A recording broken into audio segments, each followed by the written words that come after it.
नमस्कार, मैं कृतार टेलर आपका मेरे YouTube चैनल कृतार टेलर टेस्ट ऑफ साइंस में आपका स्वागत करता हूँ, जहाँ पे आपके जनरल साइंस के सारे गवर्नमेंट एग्जाम के टॉपिक कवर किए जाएंगे। सो आप चैनल को लाइक, सब्सक्राइब और शेयर अपने मित्रों में कीजिए। नमस्कार, आज हम बात करेंगे वापस से द्रव्यों के सामान्य गुणों के बारे में। जितने भी सामान्य गुण थे हमने काफ़ी सारी चीज़ों के बारे में डिस्कस कर लिया था। अब हम बात करेंगे आर्किमिडीज का सिद्धांत। हमने इससे पहले हुक्स का नियम पढ़ लिया था। हुक्स के नियम के पहले हमने ठोस क्या होता है, द्रव्य क्या होता है, उसके बारे में चर्चा की थी। लेकिन काफ़ी बच्चों की प्रॉब्लम यह है कि ठोस को, द्रव को, गैस को आप और आसान तरीके से समझाइए। तो पहले हम क्या करेंगे आज, ठोस, द्रव और गैस को आसान तरीके से समझेंगे कि किस तरीके से उसके बीच में अणुओं का विभाजन होता है। ठीक है, तो हम यहाँ लिख देते हैं ठोस। ठीक है, द्रव और गैस। पहले हम इनके बारे में चर्चा कर लेते हैं, फिर हमारे नए टॉपिक की ओर बढ़ेंगे, आर्किमिडीज का सिद्धांत पे। ठीक है, चलिए ठोस की बात करते हैं। ठोस क्या होता है? ये पेन है, ठोस है। क्यों बोला ठोस के? क्योंकि इसके अणु जो हैं, जो उसके कण हैं, वो इतने पास में है इसके कि कोई भी चीज़ के अंदर से आसानी से नहीं जा सकती। मतलब कि इनके कणों के बीच में जो भी गैप है, ठीक है, जो भी रिक्त स्थान है, वो क्या होगा, बहुत ही कम होगा। तो हम इस तरीके से देख पाएंगे कि ये क्या है, कण है इसके और बहुत ज़्यादा पास पास में।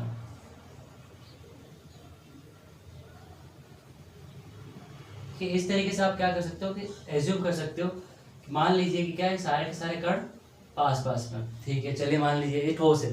कोई भी चीज़ को अंदर जानी होगी तो बहुत दिक्कत आएगी। ठीक है, कोई भी चीज़ पानी डाल दिया, किसी पेन के अंदर में ऊपर से पानी डालो, क्या नीचे से पानी अंदर से आर पार होकर निकल सकता है? नहीं निकल सकता। कारण ये है, इसके अंदर जाने की जगह क्या है, बिल्कुल ही नहीं है। इतने पास में इसके कण के अंदर पानी जाने की जगह ही नहीं बचती। लेकिन फिर भी अगर हम बात करें पृथ्वी की, पृथ्वी अब अलग अलग तरीके से चमत्कार दिखाती रहती है। पिछले वर्षों से भी दिखाया है, अभी भी आगे जाके दिखाएगी। क्या होता है कि बड़े बड़े मार्बल जो होते हैं या बड़े बड़े पत्थरों के अंदर से पानी रिस के आता है। पानी क्या होता है, अंदर से निकल के आता है। कारण ये है कि पानी क्या करता है, उसके बीच में छोटी सी दरार बना देता है, बहुत बारीक सी, बाल जितनी दरार होती है आपको पता भी नहीं चलता, और उसमें से पानी रिस के आता है। तो जो भी चीज़ है, इसलिए कहते हैं नदियों की धारा कहीं भी अपना रास्ता बना सकती है। इसलिए हम द्रव की बात भी करेंगे, लेकिन पहले बात करें ठोस की। ठोस को हम मानते हैं कि इतना पास में इसका अणु है कि किसी भी तरह का पानी उसमें से नहीं निकल सकता। ठीक, बात करते द्रव्य के। अब द्रव्य कण क्या होंगे, ठोस के मुकाबले थोड़े से दूर होंगे।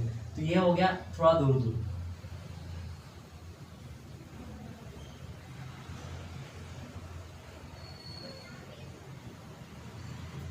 देख पा रहे होंगे, इसके कंपेयर में आपके ये पार्टिकल्स है, जो भी कण है आपके कैसे दूर दूर है, इसके रिक्त स्थान के साथ थोड़ा सा ज़्यादा है। इसलिए इंसान जो भी है, कोई भी चीज़ है, वस्तु वगैरह पानी में तैर सकती है। कारण क्या है कि इंसान जैसे हम हैं, हम उसके पानी के अंदर घुस सकते हैं, पानी के जो घेप है उसको तोड़ सकते हैं और उसके अंदर जाके हम तैर पाते हैं। क्यों आसानी से तैर पाते हैं? क्योंकि क्या है, इसके बीच में, कणों के बीच में क्या है, रिक्त स्थान है।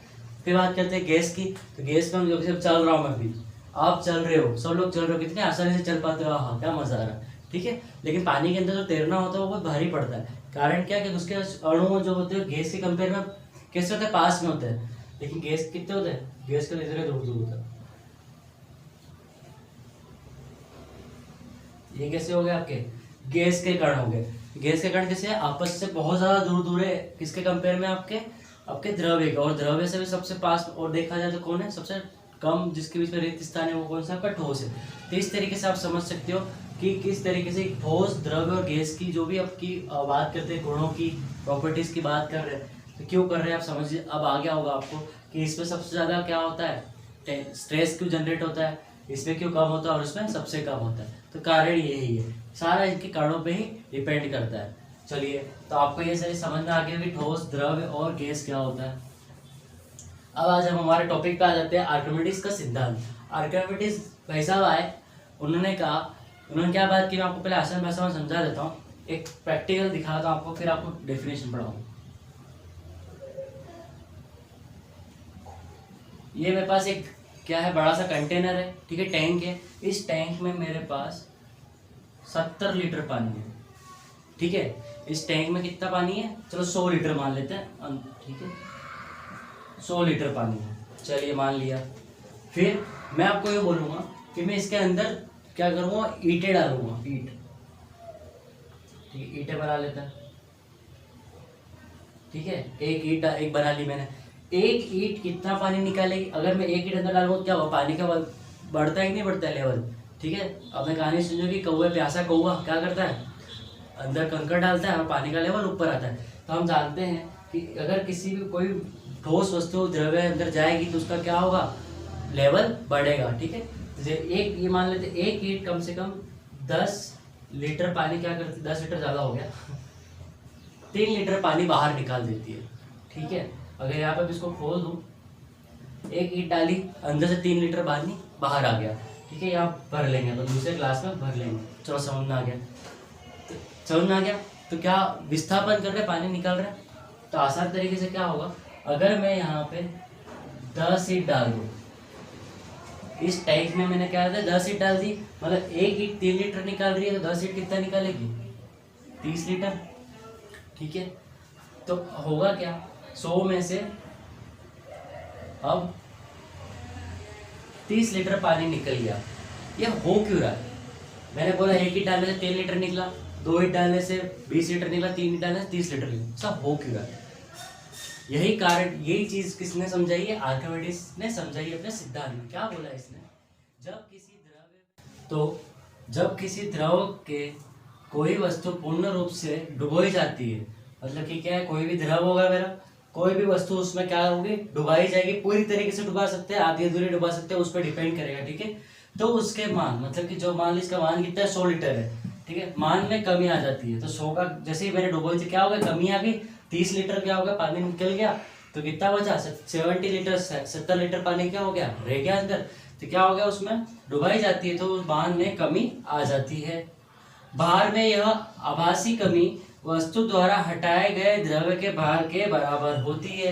मैंने बोल दिया कि जो भी हम वस्तु इस्तेमाल कर रहे हैं, जो इसके द्वारा हटाया जाएगा भार, वही क्या होगी, इसमें पूर्ण रूप से द्रव में कमी होगी, इसके बराबर हो जाएगी ये। ठीक है, इसलिए एक ईंट मैंने डुबाई, 3 लीटर का फर्क आएगा, 10 ईंट जब मैं डुबाऊंगा तो कितने का फर्क आएगा, 30 लीटर का फर्क आएगा। तो टोटल में से 30 माइनस कर देगा, कितना बचेगा, 70 लीटर। तो इस तरीके से हम समझ सकते हैं कि आर्किमिडीज ने अपने क्या सिद्धांत में क्या बोला। फिर से हम थोड़ा सा रिवाइज कर लेते हैं।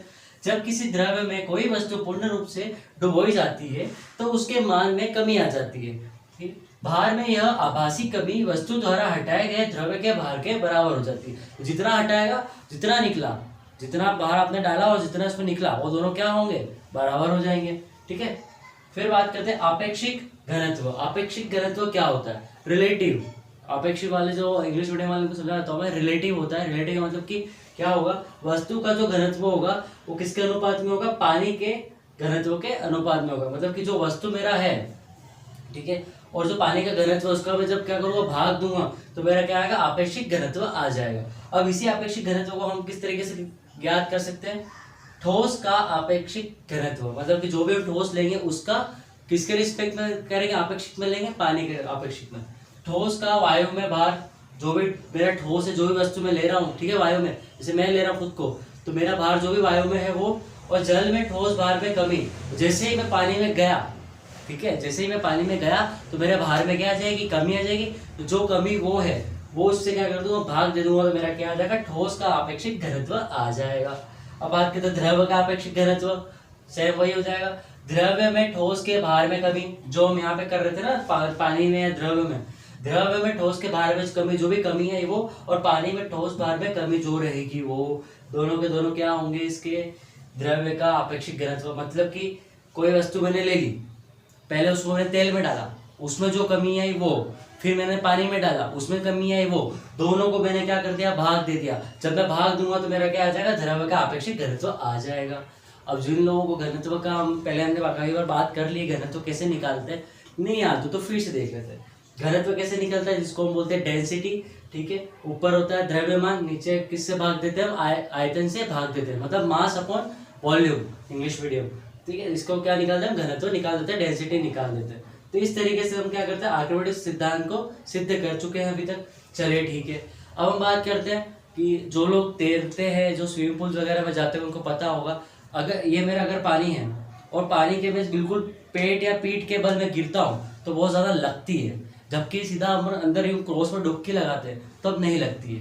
क्या कारण हो सकता है कि पानी को मजा आता है, सर क्या करें मारने में मजा आ रहा पानी को, ऐसा कुछ भी नहीं होता है। होता यूं है कि आप क्या कर रहे हो, पीठ के या पेट के बल गिर रहे हो, तो आपके जो पृष्ठीय क्षेत्रफल जो है, आपका जो भी शरीर का पृष्ठीय क्षेत्रफल जो है, सरफेस जो भी एरिया है आपका, वो कैसा होता है, बढ़ जाता है। जब सरफेस एरिया बढ़ जाता है और दूसरे सरफेस एरिया के साथ में जब टकराता है तो ज़्यादा लगती है। जबकि हम जब सीधे कूदते हैं या पैर के बल कूदेंगे तो होता क्या है कि हमारे पैरों का जो पृष्ठीय क्षेत्रफल है वो कैसा बहुत कम है, या सर के बल कूदे तो बहुत कम है, जिसके कारण क्या होता है कि दूसरे पृष्ठ में क्या होता है, ये आसानी से छिद्र करके, छेद करके उसके अंदर चला जाता है। इसलिए जब भी देखना जो लोग डुबकी लगाते हैं वो हाथ आगे करके यूँ लगाते हैं। कारण ये होता है कि जो भी पृष्ठीय क्षेत्रफल है पानी का सतह पे, उसके कारण क्या लगता है हमको, पृष्ठीय तनाव लगता है। जब पानी अगर है साथ में जुड़ा हुआ, सारे जो मॉलिक्यूल्स हैं उसके कैसे पास पास में चिपके हुए होते हैं, उस मॉलिक्यूल्स को क्या करना पड़ता है, एक तरीके का तनाव बना देता है वो। अगर उस तनाव को आप आसानी से छेद कर लोगे तो क्या हो जाएगा, बिल्कुल आसानी से चले जाओगे, लेकिन उस तनाव के ऊपर आप जाके टकरा गए,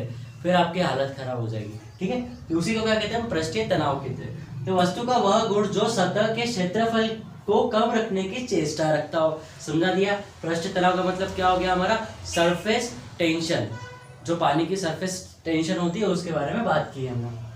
चलो बात हो गई। तो यहाँ पे क्या लग रहा है, जब कोई भी इंसान स्विमिंग पूल में कूदा उसके कारण क्या लगा, बल। पृष्ठ की जो भी लंबाई होगी, ठीक है, वो जो भी पृष्ठ होगा उसकी लंबाई के अनुपात में हम निकालेंगे हमारा पृष्ठीय तनाव। तो तनाव कैसे निकलेगा आप देख सकते हो, पृष्ठीय तनाव अभिलंबीय बल, अभिलंब में होगा जितना भी बल होगा आपके, और काल्पनिक रेखा में लंबाई की। आप मान लो कि ये काल्पनिक रेखा की लंबाई है और उसके अनुपात में आप क्या करोगे, पृष्ठ तनाव निकाल लोगे।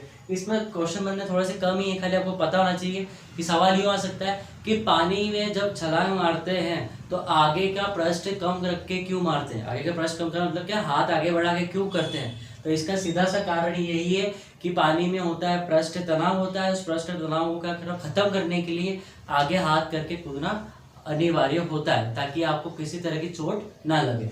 ठीक है, बाकी इस पर कुछ ज़्यादा डीपली नहीं बनता है। तो यहाँ पे आके आपके द्रव्य के सामान्य गुण में एक और टॉपिक खत्म होता है, आर्किमिडीज का सिद्धांत। अब हमारे टॉपिक में अगले बहुत सारी चीज़ें आने वाली हैं, उसके बारे में डिस्कशन कर रहे हैं। अब बात करेंगे हम किसके बारे में, ससंजक बल और आसंजक बल की। क्या होता है ससंजक बल, इंग्लिश में बोलते हैं इसको कोहेसिव फोर्सेस, और आसंजक को बोलते हैं एडेसिव फोर्सेस। इनके बारे में चर्चा करते हैं। देखिए, दोनों की आप परिभाषा जब देखोगे तो आपको लगभग सेम मिलेगा, बस कुछ शब्दों में फेरबदल मिलेगी। क्या मिलेगी पहले मैं आपको समझा देता हूँ, देख लीजिए। एक ही पदार्थ के अणुओं के बीच जो आकर्षण बल कार्य करता है उसे ससंजक बल कहते हैं। दो भिन्न पदार्थों के अणुओं के बीच कार्य करने वाला आकर्षण बल आसंजक बल। मतलब कि अगर मैं बात करता हूँ, पानी की बूंदे ले लेते हैं, ठीक है, 3-4 अलग अलग पानी की बूंदे गिराइएगा, फिर क्या करिएगा, उसको पास में ले आइएगा। सारी बूंदों को जब आप पास में रखो, सारा इकट्ठा होकर एक जैसे हो जाती है, एक बूंद में बदल जाती है।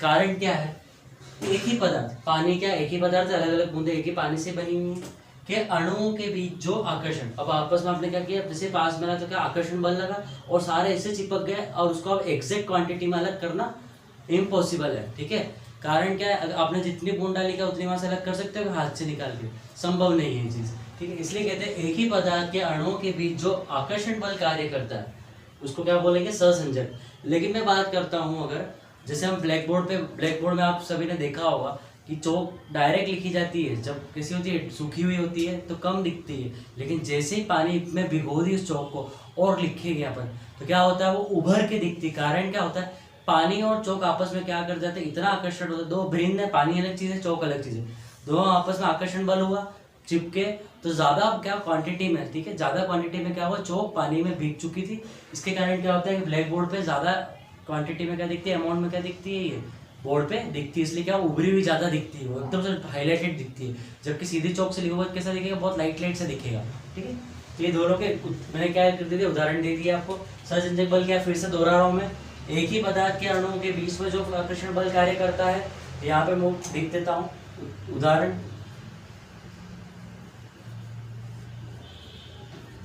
पानी की बूंदे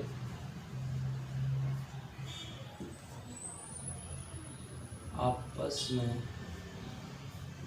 मिलती,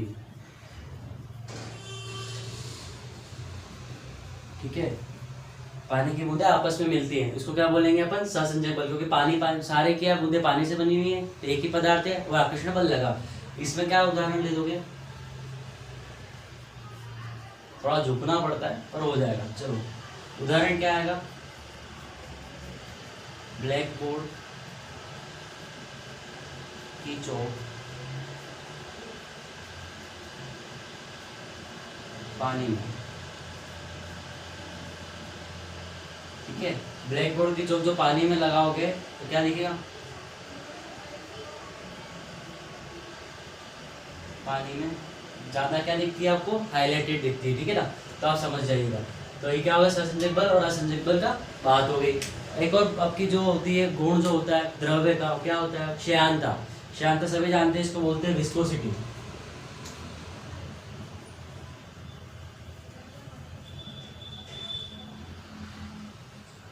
ठीक है, विस्कोसिटी बोलते हैं। विस्कोसिटी क्या होती है, आप लोग सब चीज जानते हैं कि अगर मैं एक हाथ में क्या करता हूँ, कोई प्लेट ले लो आप घर पे, ट्राई करना, एक बूंद डालना पानी की, एक बूंद डालना शहद की, एक बूंद डालना तेल की। पहले एक बार नीचे रख देना थाली, एक एक बूंद तीनों की डाल दी, फिर धीरे धीरे थाली को उठाना। ठीक है, पानी वाली एकदम रेस के नीचे चली जाएगी, तेल वाली पानी के कंपेयर में थोड़ा स्लो जाएगी, और शहद तो बिल्कुल ही स्लो आएगा अगर प्योर हुआ तो। ठीक है ना, नकलीला हुआ पता नहीं मुझे पे, तो प्योर शुद्ध जो होता है शहद, उसकी बात कर रहा हूँ मैं। तो क्या है, तीनों ही क्या है, द्रव है, फिर भी तीनों क्या हो रहा है, जो बहता है, जो बहती है चीजें वो बहुत अलग अलग तरीके से बह रही है। तो श्यानता वही चीज है, तरल पदार्थों में आंतरिक घर्षण होता है तो श्यानता कहते हैं। तो होता क्या है, मैं दिखा देता हूँ। जो पानी होता है या कोई भी द्रव होगा, तो द्रव्य क्या होता है, छोटे छोटे पार्टिकल से मिलकर बना होता है। ठीक है, तो एक के ऊपर एक क्या होते हैं, ये पार्टिकल होते हैं ऐसे।